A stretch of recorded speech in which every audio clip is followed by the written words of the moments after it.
Bismillahirrohmanirrohim. Assalamualaikum warahmatullahi wabarakatuh. Perkenalkan, nama saya Adinda Rizky Anggriani dengan nomor induk mahasiswa A11120042. Saya dari Program Studi Pendidikan Bahasa dan Sastra Indonesia, Fakultas Keguruan dan Ilmu Pendidikan, Universitas Tadulako. Pada kesempatan kali ini, saya akan memberikan sedikit penjelasan mengenai ilmu kealaman dasar. Ilmu kealaman dasar ini merupakan salah satu mata kuliah wajib yang dilaksanakan di perguruan tinggi. Adapun pengertian dari ilmu kealaman dasar itu sendiri yakni kumpulan pengetahuan yang membahas mengenai konsep-konsep dasar dalam bidang ilmu pengetahuan alam dan teknologi, dan subjek dari kumpulan pengetahuan tersebut ialah manusia. Mengapa manusia dijadikan sebagai subjeknya? Karena pemegang peranan penting dalam pengetahuan ini yakni manusia, agar manusia mampu memanfaatkan teknologi dalam memanfaatkan alam dan menjaga kelestariannya. Pengertian selanjut dari ilmu alamiah itu sendiri yakni pengetahuan yang mengkaji mengenai gejala-gejala yang terjadi di alam semesta. Dan yang dikaji ini hanya berupa konsep atau prinsip yang esensial saja. Meskipun esensial atau dasar, tetapi ilmu alamiah ini sangat berpengaruh besar ketika dipelajari. Mengapa demikian? Karena mempelajari ilmu alamiah dasar ini dapat membuat suatu perkembangan penalaran di bidang ilmu pengetahuan yang mungkin sebelumnya kita hanya menerima apa yang diberikan alam pada kita, tetapi kita tidak tahu bagaimana cara memanfaatkannya dan menjaganya. Dengan mempelajari ilmu kealaman dasar ini, setidaknya kita memiliki gambaran untuk mempelajari mendalam dan mengetahui fungsi dari keberadaannya. Begitupun apa guna dari sebenarnya keberadaannya diri kita di muka bumi ini. Ilmu alamiah dasar ini merupakan ilmu yang mempelajari alam dan segala isinya, yang berarti bahwa ilmu alamiah dasar ini benar-benar ilmu yang sudah disusun secara sistematis dan benar-benar terperinci. Adapun seperti yang kita ketahui, dalam ilmu alamiah dasar ini tentunya ada yang dinamakan dengan observasi eksperimentasi. Artinya yaitu suatu peninjauan atau kajian yang menjadi cikal bakal suatu konsep ilmu alamiah dasar ini. Dari observasi ini, maka ilmu ini nantinya akan berkembang dan dijadikan sebagai ilmu pengetahuan yang baru dan memiliki manfaat yang lebih ketika kita mempelajarinya lebih dalam. Selanjutnya, penyusunan teori yang sistematis. Seperti yang saya katakan sebelumnya, bahwa ilmu alamiah dasar ini merupakan ilmu yang benar-benar terperinci dan benar-benar sistematis, yaitu langkah di mana semua hasil observasi disaring dan disusun secara sistematis untuk mendapatkan suatu konsep ilmu alamiah dasar yang nantinya akan dikembangkan dan dikaji lebih dalam. Selanjutnya di sini ada eksperimentasi sebagai langkah percobaan untuk mencapai suatu bukti. Bukti yang diharapkan yakni berada pada bukti yang sistematis atau percobaan atau uji coba suatu konsep untuk mendapatkan suatu bukti yang benar-benar nyata. Dan selanjutnya kembali mengobservasi langsung untuk mendapat kepastian dalam konsep yang dibuat. Itulah penjabaran dari apa-apa saja yang dimaksud dalam ilmu alamiah dasar ini, sehingga ilmu alamiah dasar ini dikatakan sebagai ilmu yang benar-benar terperinci. Namun masing-masing setiap poin-poin ini harus diusahakan tercapai agar ilmu alamiah dasar ini dapat berjalan sebagaimana mestinya. Awal mula ilmu pengetahuan alam. Awal mula ilmu pengetahuan alam ini merupakan dari rasa ingin tahu.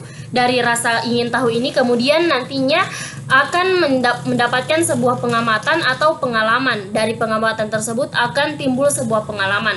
Sebelumnya kita akan membahas mengenai rasa ingin tahu yang dimaksud. Seluruh ini tentu berasal dari rasa ingin tahu yang merupakan suatu ciri khas manusia atau sifat unik manusia. Manusia mempunyai rasa ingin tahu yang lebih seperti apa saja yang berada di sekitarnya. Seperti ia ingin mengetahui bulan, bintang, matahari, bahkan ingin tahu tentang dirinya sendiri. Rasa ingin tahu ini tidak dimiliki oleh makhluk lain, hanya dimiliki oleh manusia, sehingga manusia dikatakan sebagai makhluk yang istimewa. Seperti batu, tanah, sungai, dan angin, air dan udara memang bergerak dari satu tempat ke tempat yang lain, namun gerakannya itu bukanlah atas dasar kehendaknya sendiri. Begitupun dengan manusia. Tanpa kita pungkiri, rasa ingin tahu ini secara langsung akan hadir dalam diri kita. Dan ketika kita menuruti rasa ingin tahu kita, maka kita akan mendapatkan ilmu pengetahuan yang lebih. Selanjutnya, ketika rasa ingin tahu ini terus berkembang dan terus diindahkan, maka manusia dengan seluruh bekal akal dan pikirannya serta keinginannya untuk mempelajari, maka akan timbul sebuah pengamatan. Pengamatan ini tentunya dengan cara mengamati apa saja yang ia ingin ketahui dengan mempelajari dasar-dasar dan kemudian bertanya pada orang satu atau mencari referensi di berbagai media. Selanjutnya, ketika telah mengamati, maka akan timbul sebuah pengalaman dan nantinya pengalaman-pengalaman ini akan diolah menjadi sebuah pengetahuan. Dan pengetahuan ini tentunya akan terus dikembangkan dan terus dipelajari, dan ketika pengetahuan ini terus didalami dan terus dikaji, maka akan timbul pengetahuan-pengetahuan baru dan nantinya pengetahuan ini akan berubah menjadi ilmu pengetahuan yang akan dipelajari oleh kita. Selanjutnya, ketika ilmu pengetahuan ini berhubungan dengan alam dan mempelajari tentang seluk-beluk alam serta segala isinya dan bagaimana cara memanfaatkannya, maka akan timbul sebuah ilmu pengetahuan yang baru yang dapat kita katakan sebagai ilmu pengetahuan alam yang telah kita pelajari sejak kita SD hingga kita di kuliah. Oleh karena itu dapat kita simpulkan bahwa ilmu pengetahuan alam ini merupakan ilmu yang sangatlah penting untuk dipelajari. Dan selanjutnya, apa yang membedakan antara rasa ingin tahu manusia dengan hewan? Bahwa rasa ingin tahu manusia dan hewan itu sangat berbeda.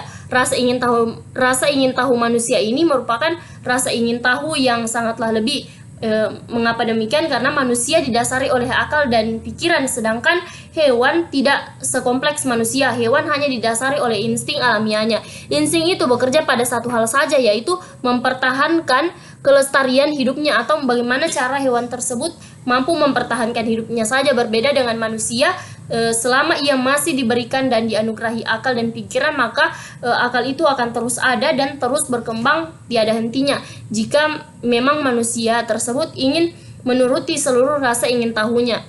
Oleh sebab itu, manusia juga memiliki insting seperti yang dimiliki oleh hewan dan tumbuhan-tumbuhan. Namun manusia memiliki kelebihan, yaitu adanya kemampuan berpikir. Dengan kata lain, bahwa tidak terbatas oleh zaman. Manusia memiliki rasa ingin tahu yang berkembang dan kemampuan berpikir. Setelah tahu tentang apa saja yang mereka ingin tahu dan bagaimana bisa terjadi, selanjutnya kita akan membahas mengenai latar belakang lahirnya ilmu alamiah dasar. Seperti pada poin-poin yang sudah ada pada layar, bahwa latar belakang ini sangat berhubungan antara manusia, panca indera, alam, dan pengalaman.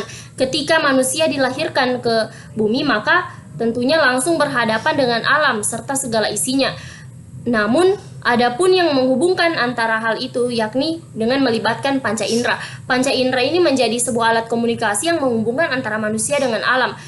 Jadi di sini panca indera sangat berperan penting untuk menghubungkan antara manusia dengan alam, dan nantinya manusia mendapatkan rangsangan dari alam melalui panca indera tersebut. Jadi di antara hubungan itu ada alat komunikasi antara alam dengan manusia dan menjadikannya sebuah pengalaman yang bila dibandingkan dengan makhluk lain, terutama hewan, tentu ini sangatlah berbeda. Tubuh manusia dapat dikatakan lemah dari makhluk hidup lainnya, tetapi tidak dengan akal dan pikirannya. Manusia memiliki akal dan pikiran yang sangatlah kuat dibanding makhluk hidup lainnya. Mungkin memang manusia tidak dapat terbang seperti burung, tidak dapat berenang secepat buaya, dan tidak dapat mengangkat beban yang berat seperti gajah. Namun berbeda dengan akal dan pikirannya, bahwa akal dan pikiran manusia terus ada seiring perkembangan zaman dan tidak ada batasannya. Sehingga dapat kita simpulkan bahwa manusia merupakan makhluk hidup yang sangatlah kompleks dibandingkan makhluk hidup lainnya, sehingga kita perlu mensyukuri dan memanfaatkan sebuah anugerah, adanya anugerah tersebut. Selanjutnya kita akan membahas mengenai pertambahan dan pengetahuan ini terjadi atas dua sifat dorongan, yang seperti kita ketahui bahwa ada sifat yang bersifat praktis dan bersifat non-praktis. Bersifat praktis yang dimaksud yakni manusia adalah makhluk yang berpikir, berbudi, dan berperasaan yang selalu berusaha membuat hidupnya lebih aman dan tinggi derajatnya dibandingkan makhluk hidup yang lain. Sedangkan sifat non-praktis yang dimaksud ini adalah yakni bahwa memiliki sifat keingintahuan yang dalam dan mengerti dalam hal apapun. Dorongan inilah yang menumbuhkan sebuah pengetahuan dan mampu dipelajari seiring perkembangan zaman.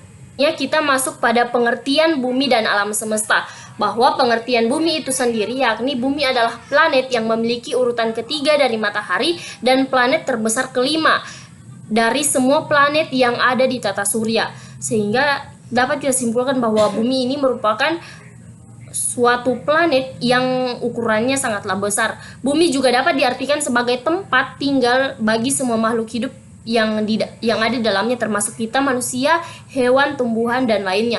Alam semesta adalah seluruh ruang waktu kontinu tempat kita berada dengan energi dan materi yang dimilikinya. Tentunya bumi dan alam semesta ini memiliki struktur bumi seperti yang telah kita pelajari di bangku SMP maupun SMA, bahwa struktur bumi ini terdiri dari kerak bumi, kemudian mantel bumi, inti luar, dan inti dalam, seperti yang telah ada di PowerPoint. Sedikit saya jelaskan pengertian dari kerak bumi itu sendiri. Lapisan kerak bumi ini merupakan lapisan bumi yang paling luar, adalah kerak bumi dan menjadi tempat tinggal bagi seluruh makhluk hidup termasuk kita. Lapisan kerak atau kulit bumi yaitu lapisan yang tersusun dari batuan beku dan juga terdapat batuan metamorf dan sedimen. Dan selanjutnya yang kedua ada dikatakan sebagai mantel bumi atau dikatakan juga sebagai selimut bumi. Mengapa dikatakan sebagai selimut bumi? Selimut atau selubung bumi merupakan lapisan yang letaknya di bawah lapisan kerak bumi tersebut sesuai dengan namanya. Lapisan ini berfungsi untuk melindungi bagian dalam bumi. Adapun selanjutnya yakni inti bumi. Inti bumi dapat dikatakan sebagai core atau di pusat bumi terdapat inti yang memiliki kedalaman yang cukup dalam, terbagi menjadi dua macam yaitu inti luar dan inti dalam. Ini tentunya terdapat samudra di dalamnya. Adapun pengertian dari samudra itu sendiri yakni samudra berasal dari bahasa Sanskerta yang artinya lautan atau ocean, dan dalam bahasa Inggrisnya yakni ocean adalah laut yang luas dan merupakan massa air asin yang sambung menyambung meliputi permukaan bumi yang dibatasi oleh benua atau kepulauan yang besar. Samudra ini merupakan kumpulan air yang sangatlah banyak. Jutaan tahun yang lalu ketika bumi mendingin, uap air atau atmosfer mengembun membentuk air. Air yang terbentuk lalu terkumpul di sebuah cekungan yang besar dan dalam, terbentuklah samudra. Dan inilah dapat kita simpulkan bahwa itulah asal mula dari terbentuknya sebuah samudra. Seperti yang selanjutnya, setelah mempelajari mengenai apa itu samudra, kita akan beralih pada pengertian benua. Benua adalah wilayah daratan yang cukuplah luas, yang pada bagian tengahnya bersifat kering karena tidak mendapatkan pengaruh dan angin laut yang basah dan lembab. Benua dibatasi dan dikelilingi oleh samudra. Terdapat 7 benua yang ada di muka bumi ini, yakni ada benua Asia, Afrika, Eropa, Amerika Utara, Amerika Selatan, Australia, dan selanjutnya dalam Kamus Besar Bahasa Indonesia, benua adalah bagian bumi berupa tanah atau daratan yang sangatlah luas sehingga bagian tengah benua itu tidak mendapatkan pengaruh langsung dari angin laut, sehingga bagian bumi itu benar-benar hanya berupa tanah atau daratan saja.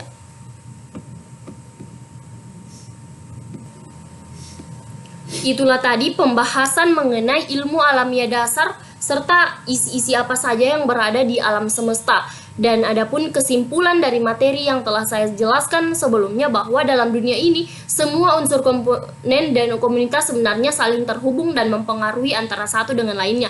Bila sesuatu atau seseorang sakit atau rusak atau terkena bencana, sebenarnya seluruh isi dunia ini ikut merasakan, sehingga kita sebagai manusia yang dibekali dengan akal dan pikiran perlu memanfaatkannya untuk menjaga alam. Sebab seisi dunia ini adalah sesama makhluk Tuhan dalam suatu siklus waktu yang sama, maka seyogyanya sebagai makhluk beriman dan berkebajikan, kita berusaha untuk menjaga, merawat, bahkan melestarikan alam kita bersama.